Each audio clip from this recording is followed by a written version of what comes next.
یو سړیو هغه خزه ډیره ظالمه او بد کرداره وه، نو هغه به یو زیارت لتله. اول ته به دا دعا کوله چې خدای زما دا خاوند په دواړو سترګو ړوند په ټپو ړوند ولی چې زه څه کوم چې دی نه ویني.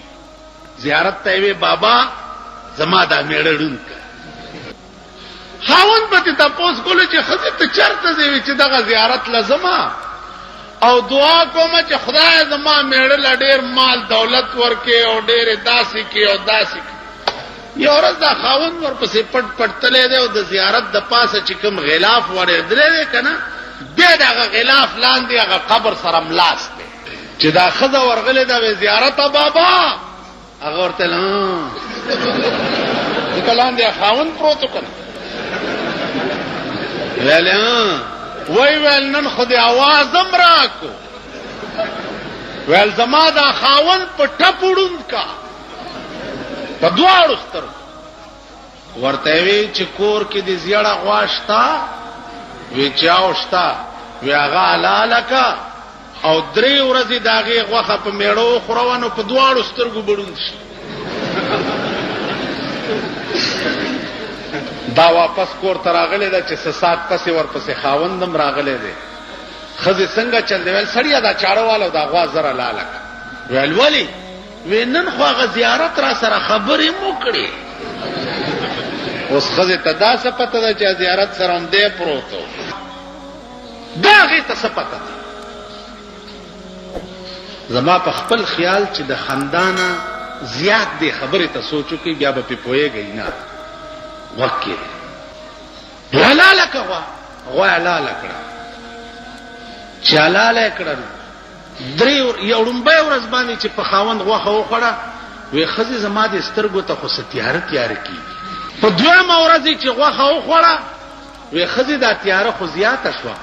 وی بس دا خو د غوښې در باندې اثر وکړو امید دی چې خدای به مونږه ښه کړي. چې په 3مه ورځ یې پې غوښه وخوړه سړي په سترګو لاس کېښو وی ښځې هېڅ راته نه ښکاري. وی چې بس ړوند شو. خدای دې دا زیارت وی دا د څه چل کو؟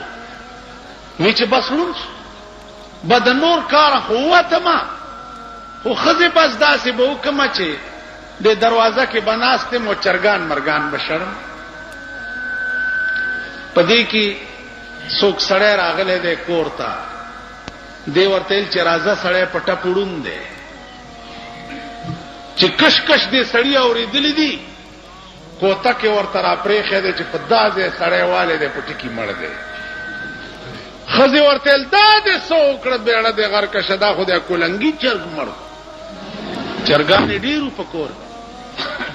چې څه ساعت تېر شوی دی 2م سړی راغلی بیا دې سړي په کوتک والی وی دا دې څه وکړه ظالمه دا خو دی هغه انګرېزی چرګ مړ مړه ها چې په دې کې 4 برابر چې 4 برابر کړه خاوند ورته سترګې پرانیستې دي او ښځې ته وایي چې زه خو جګ جوړې ما تا دې دپاره زیارت ته تلې او دواګانې دې کولې چې خدای زما میړه ړوند کړي چې ستا څه خوښه یي چې هغه کوې. زه اوس د هر څه خاونده ستا سر وخوري خو دا مړي اوس لرې که چې پې هم نه نیسي څوک. سړی راغوښتی دی په 100 روپۍ چې دا مړی یو څه دا یو او سیند کې وغورځوه چې هغه یې وړی سیند کې غورځولی چې راغلی چې 100 روپۍ راکړه مړی مې یوړ ویل هغه خو بیا راغی هغه مړی دا دی پروت دی بلې ورته دروازې ته کړی چې هغه یې اوچت کړی وړی دی چې بیا راغلی وی هغه خو بیا راغی ظالم بلې ور 4 واړی چې پې لیږلي دي اخیری چې لګلې دی هلکه چې دا ځل در نه را نشي ګوره سمې غورځوه سیند ته چې د سیند په غاړه دا مړی غورځولی دی چې ګوري یو سړی ناست دی د سیند په غاړه جامې وینځي وایي ویل ته بیا لا راوتی جامې وینځې هغه یې مړ کړی چې داسې په غاړه روان دی یو ماهیګیر روان دی میان نیسي وایي وی الله اوس میان هم نسي آیم مړ کړی. بل یو غوتمارو په دریاب کې میانو پسې غوتې والی په هغې ور ټوپ کړی ویلا سر دې هم راوچت کو آیم مړ کړی دی.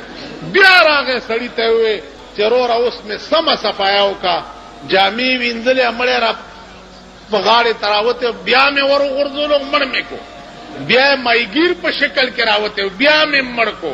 بیا یې د غوتمار په شکل کې بیا سر نیغ نیغ کولو دې خوا راتلو بیا مې مړ کړو سړي وله 100 روپۍ ورکړه که لږ مقل لرئ او سوچ لرئ